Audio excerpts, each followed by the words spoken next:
Assalamualaikum warahmatullahi wabarakatuh. Kami dari kelompok 11 yang beranggotakan yang pertama Zulfi Alfiansah, kedua Muhammad Rais Azizi, ketiga Muhammad Farih Naji, yang akan membahas tentang akuntansi manajemen, pertanggungjawaban, dan evaluasi kinerja. Yang pertama,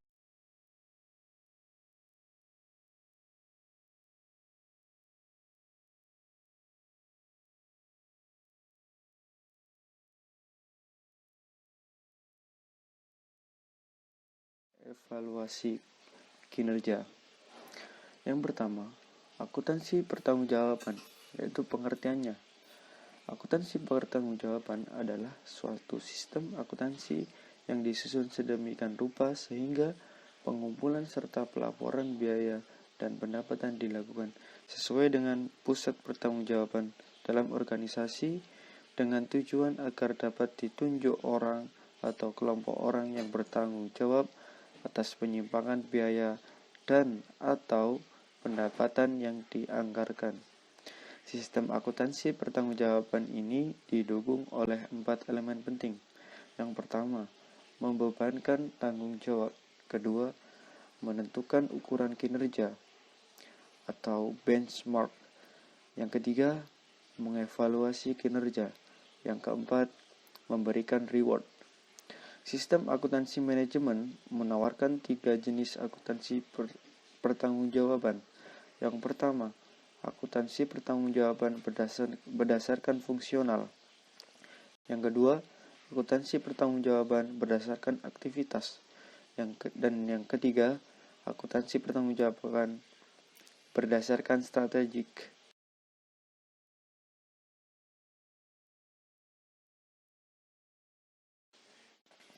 Akuntansi pertanggungjawaban berdasarkan fungsional, yaitu membebankan tanggung jawab pada individu dan unit organisasi seperti departemen dan pabrik, dan mengukur kinerja berdasarkan aspek keuangan. Sistem akuntansi pertanggungjawaban semacam inilah yang biasa dikembangkan oleh sebagian besar perusahaan yang beroperasi dalam lingkungan yang relatif stabil. Penganggaran dan kalkulasi biaya standar merupakan tolak ukur aktivitas dari kerangka kerja fungsional.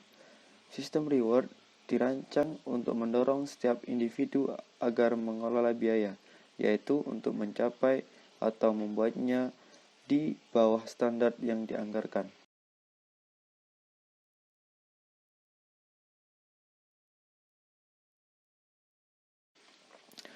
Akuntansi pertanggungjawaban berdasarkan aktivitas. Akuntansi pertanggungjawaban berdasarkan aktivitas berfokus pada proses dan tim.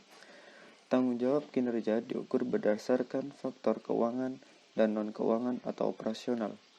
Waktu, kualitas, dan efisiensi merupakan dimensi penting dari kinerja karena sistem ini bertujuan untuk menghasilkan produk dengan biaya rendah, berkualitas tinggi, dan diterima konsumen tepat waktu.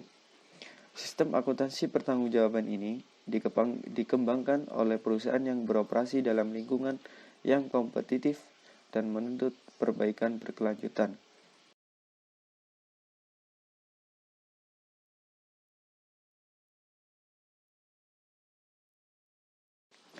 Akuntansi pertanggungjawaban berdasarkan strategi.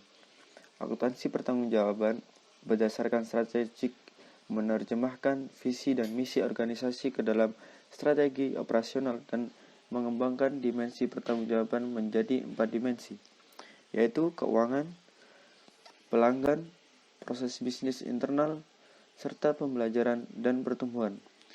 Ukuran kinerja dirancang agar dapat mengkomunikasikan strategi bisnis dan membantu menyelaraskan tujuan individu dan organisasi.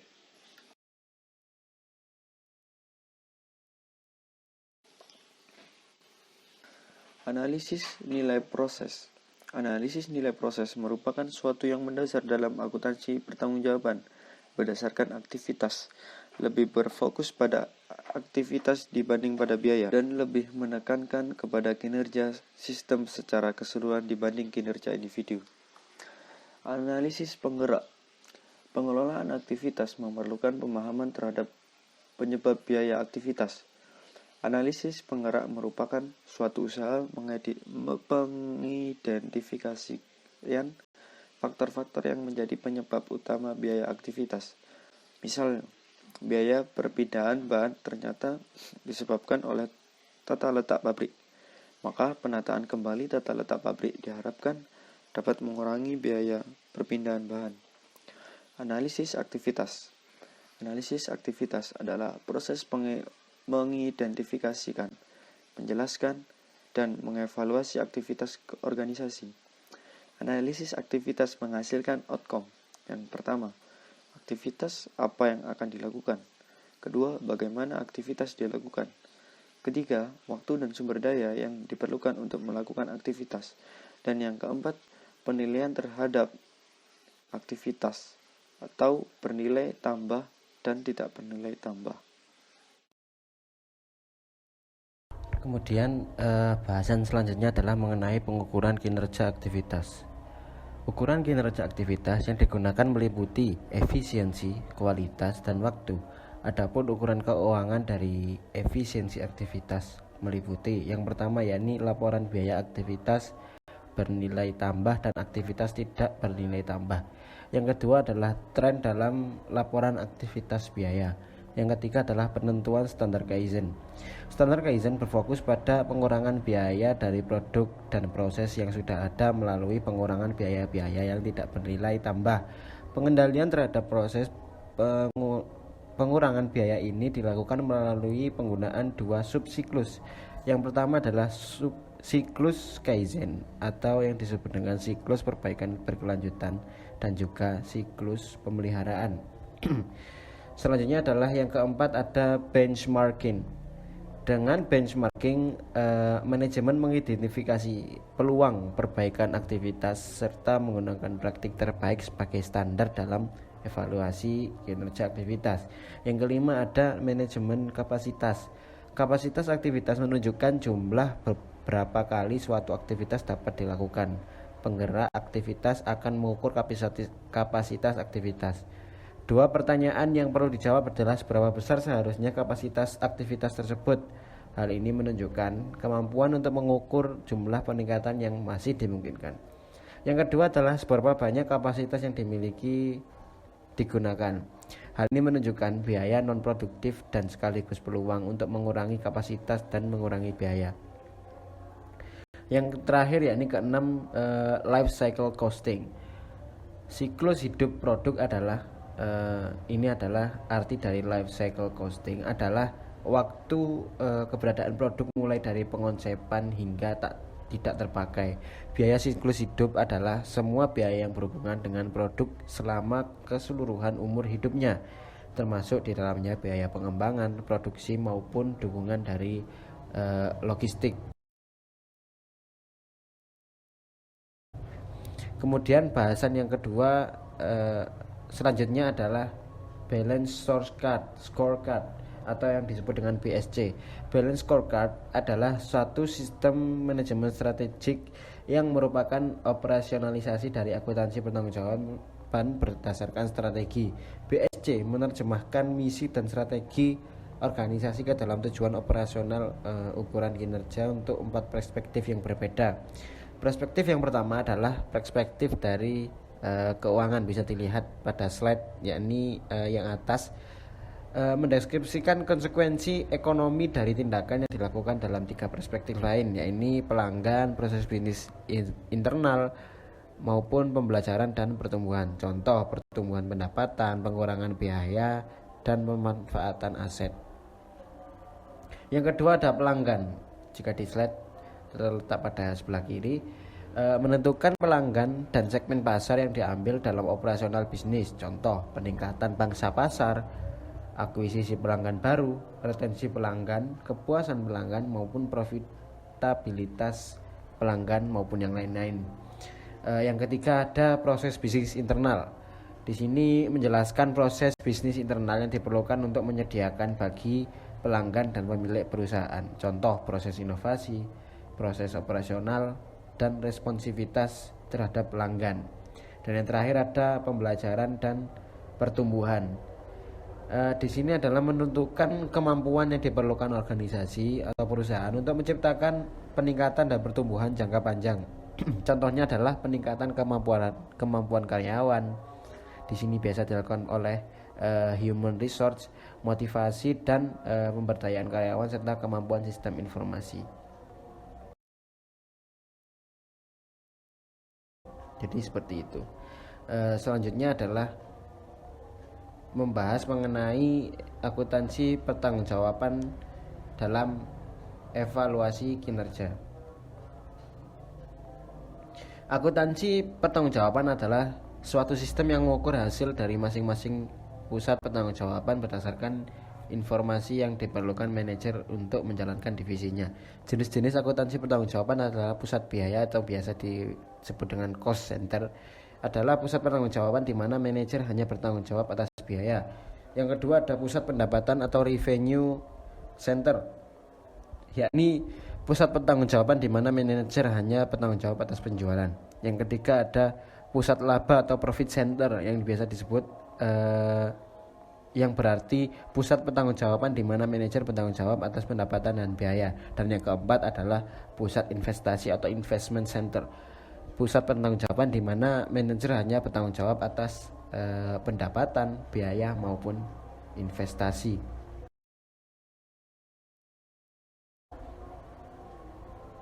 Selanjutnya adalah strategi akuntansi pertanggungjawaban. Dalam mengelola berbagai akuntansi pertanggungjawaban yang dimiliki perusahaan, dapat digunakan salah satu dari strategi berikut. Yang pertama adalah sentralisasi, yaitu pemusatan pewenang pembuatan keputusan pada top manager. Yang kedua ada desentralisasi, yakni pendelegasian wewenang pada manajer tingkat bawah untuk membuat keputusan dan melaksanakannya di area yang menjadi tanggung jawabnya.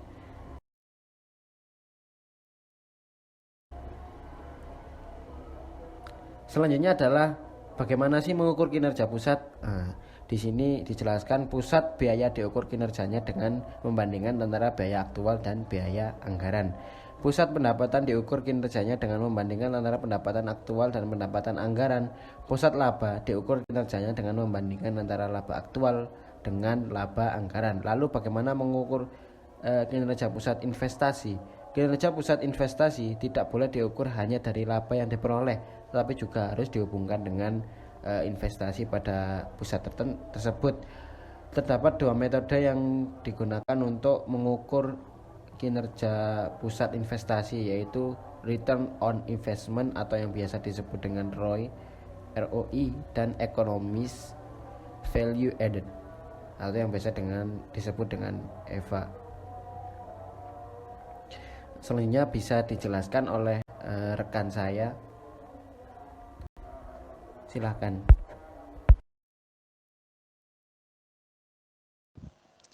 Bismillahirrahmanirrahim.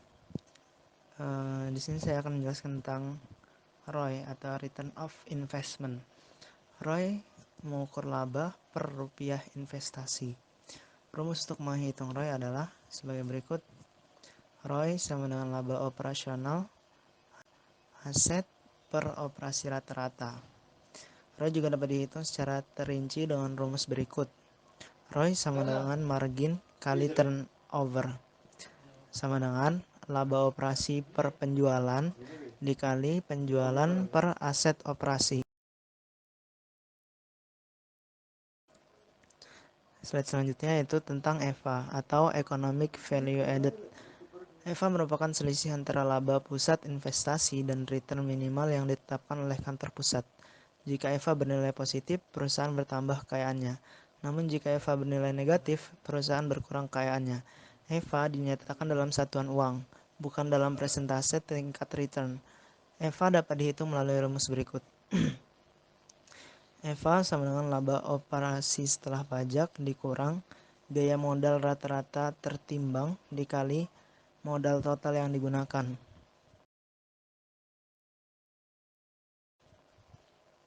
Selanjutnya, berikut ini adalah perbandingan antara ROI dan EVA. ROI pertama yaitu ROI merupakan suatu ukuran komprehensif yang mencerminkan hal-hal yang dapat mempengaruhi laporan keuangan. 2. ROI mudah dihitung. mudah dipahami, dan mudah dibandingkan secara absolut. Ketiga, ROI dapat diterapkan di setiap unit organisasi dan memungkinkan perbandingan antar unit secara langsung. Keempat, data ROI mudah diketahui oleh pesaing dan dapat digunakan sebagai dasar perbandingan antar perusahaan.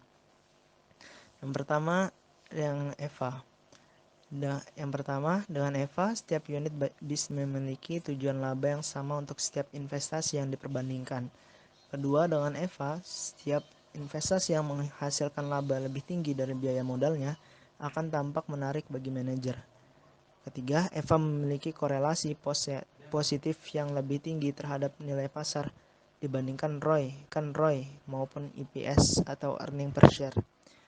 Keempat, EVA memungkinkan penggunaan tingkat bunga atau return yang berbeda untuk masing-masing aset. Selanjutnya itu contoh kasus.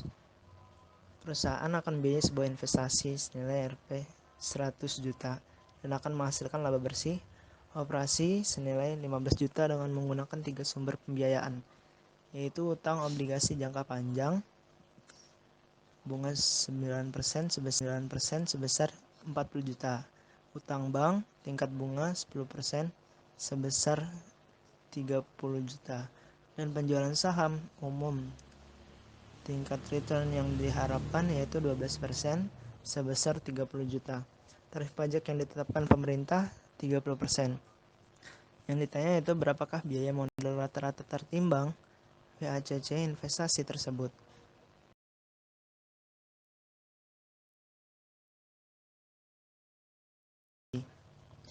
Berikut jawabannya, yaitu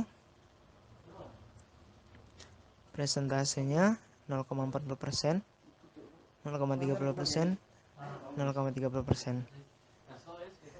Biaya setelah pajak seperti ini dan WACC seperti ini. Biaya setelah pajak yaitu 15 juta dikali 1 dikurang 0,3%, 0,3 sama dengan Rp 10.500.000.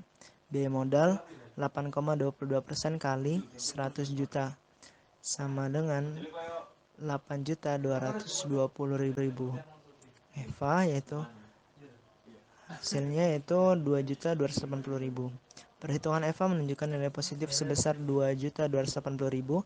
Artinya investasi menghasilkan laba melebihi biaya modal yang digunakan, atau bisa dikatakan investasi tersebut menambah nilai kekayaan perusahaan.